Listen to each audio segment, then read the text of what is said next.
Good day, I'm Theodore Henry, and this is your JIS News for Friday, August 16, 2024. A new seawall is to be built along a section of the Roselle main road in St. Thomas after the old structure was damaged by a storm surge during Hurricane Beryl. The corridor is included in roadworks being carried out in the parish as part of the Southern Coastal Highway Improvement Project, SHIP. During a tour on Wednesday, Prime Minister Andrew Holness explained that the failure of the road was not the fault of the project or the contractors. There was an existing wall in place.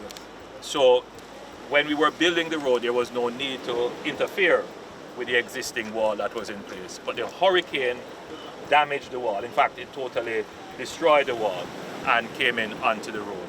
So this is not a defect of the contractor. This is something now that the government will have to pursue as supplementary work, meaning we will have to have an additional budget because of the hurricane to put in a seawall. Technical manager at SJE Consultants, Dion Sampson Russell, explains that the damaged section of the Roselle main road will be reconstructed with a new rubble masonry wall to protect the roadway and all existing infrastructure. So at this point, the contractors already started to clear the debris, remove the sections of collapsed wall, and have started excavating. This wall will be 5 meters high.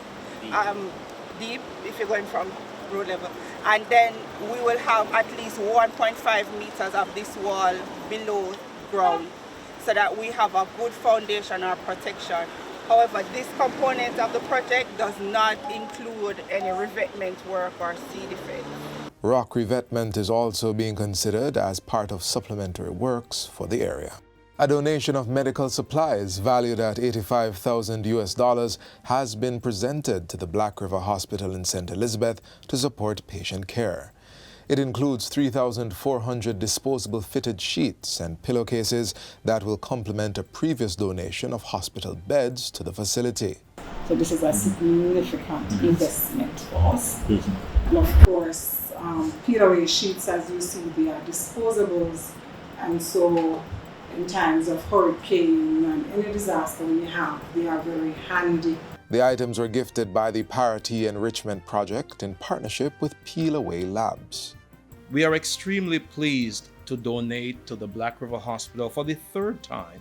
The Parity Enrichment Project continues to do what it can to help the community, to improve the lives of the people.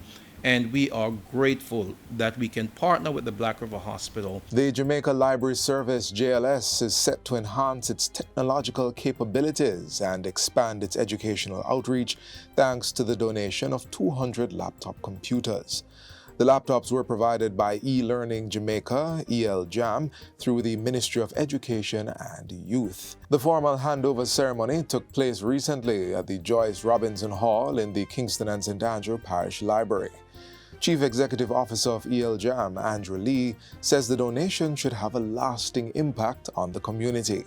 Through our partnership with the Jamaica Library Services, we are confident that these devices will not only enhance the knowledge and skills of students and members of the community, but also inspire them to become positive agents of change within the communities. He reveals plans to provide an additional 200 devices to the JLS, hinting at the possibility of securing these resources within the current fiscal year. I'm going to reveal that we're going to provide a further 200 devices to the Jamaica Library Services.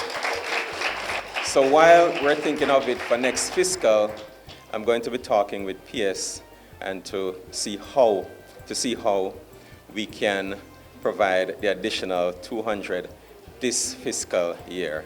The devices will be distributed across the JLS's 109 public libraries island-wide.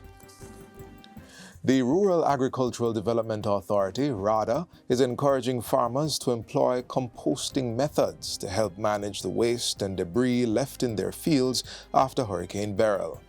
Senior Plant Health and Food Safety Officer at Rada, Francine Webb, says the increased cleanup efforts demanded by the hurricane means it may take some time to get rid of the added waste.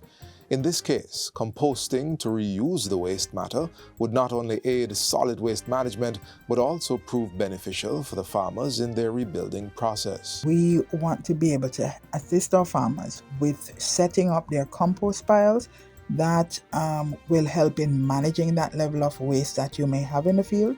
So gather them.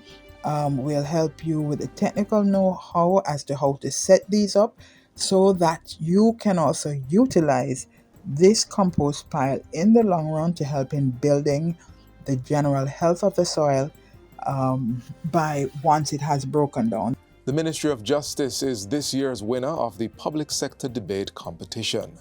The competition, which is in its third year, is spearheaded by the Transformation Implementation Unit, TIU, in partnership with the Jamaican Association for Debating and Empowerment, JADE. It aims to provide a platform for government officers to share their views and ignite a spirit of engagement to make public sector transformation more inclusive. The Justice Ministry team defeated the Administrator General's Department, AGD, walking away with the Champions Trophy and prizes valued at more than $800,000, including a $500,000 cash prize and individual trophies. Each member of the AGD team received trophies for their second place finish and a $567,500 package, which included a $375,000 cash prize. Third place went to the Teaching Service team, which received trophies and a $250,000 cash prize. The final was held recently at the Jamaica Pegasus Hotel in New Kingston.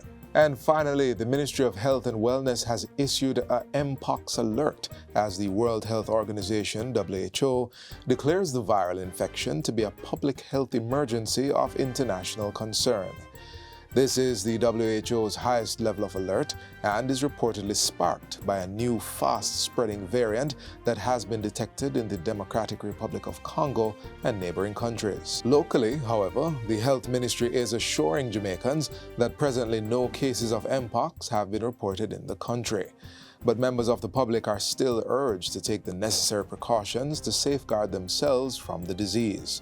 Chief Medical Officer Dr. Jacqueline Bisesa Mackenzie advises that persons must report to the health department if fever and rash occurs following recent international travel or close contact with persons who traveled within the preceding 3 weeks.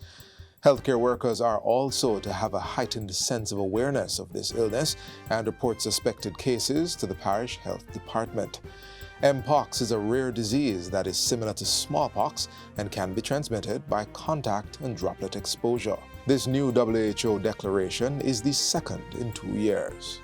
The outbreak in 2022 was larger among men who have sex with men and was controlled through vaccination and behavior modification.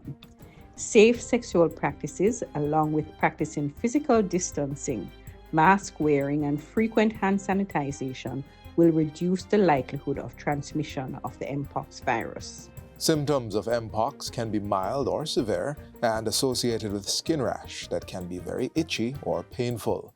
The disease is often self-limiting, with symptoms usually resolving spontaneously within 14 to 21 days, but severe disease may be fatal.